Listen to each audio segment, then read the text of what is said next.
leadership limit.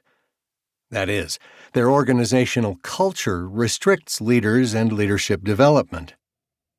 The deep fabric of organizational life, its internal plumbing and wiring, fails to provide sufficient rewards for leadership initiative, or worse, outright punishes those who take the risk of leader initiative in either formal or informal ways.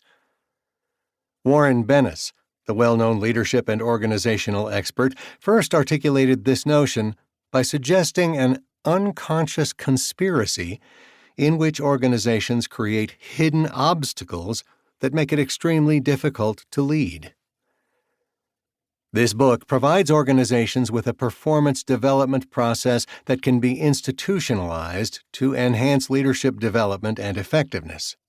The formalization of this process results in rewiring and refitting the hidden forces that now limit leadership.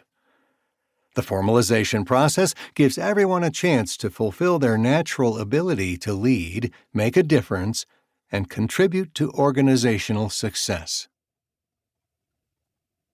The Journey.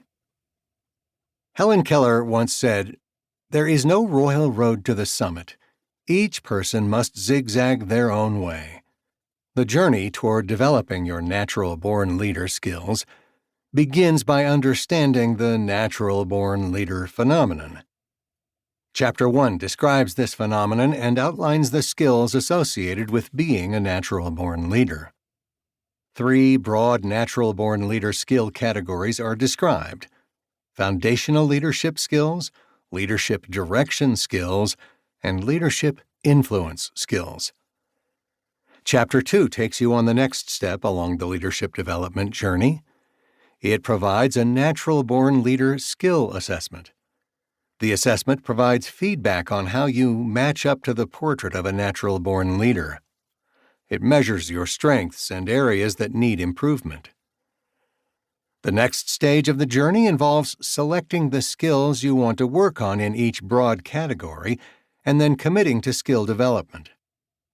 The goal is to try to improve each day in measurable ways and perform a little better tomorrow than you did today. The next 3 chapters describe the foundational natural-born leader skills.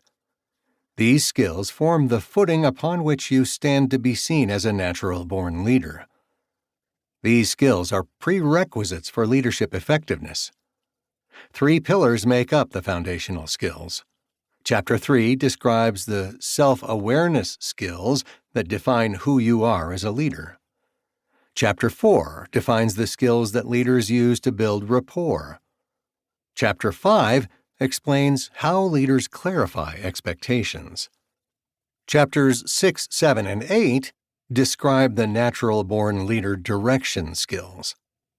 Leaders identify issues, concerns, and opportunities that require leadership action. Chapter 6 specifically defines the skills leaders use to map the territory, to recognize those needs. Leaders translate their mapping results into a course of action. Chapter 7 outlines the skills that leaders apply to chart a course of leadership direction. Leaders multiply themselves by cultivating leadership in others. Chapter 8 describes the skills leaders deploy to develop others as leaders. Leaders gain willing followers, which requires their application of influence skills. Leaders establish their capacity to influence by building a base to gain commitment. Chapter 9 details the skills leaders use to build their base so that others will support them when they offer a leadership direction.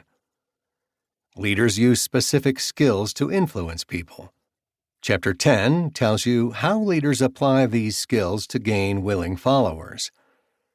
Chapter 11 describes the skills leaders use to establish an environment that fosters a willingness to follow. Leaders live within a larger organizational context. They create a motivating environment to support their leadership efforts. Beginning your journey. You do not have to master every skill or develop them all at once. Many people who are labeled as natural-born leaders have mastered only some of the skills. Perhaps no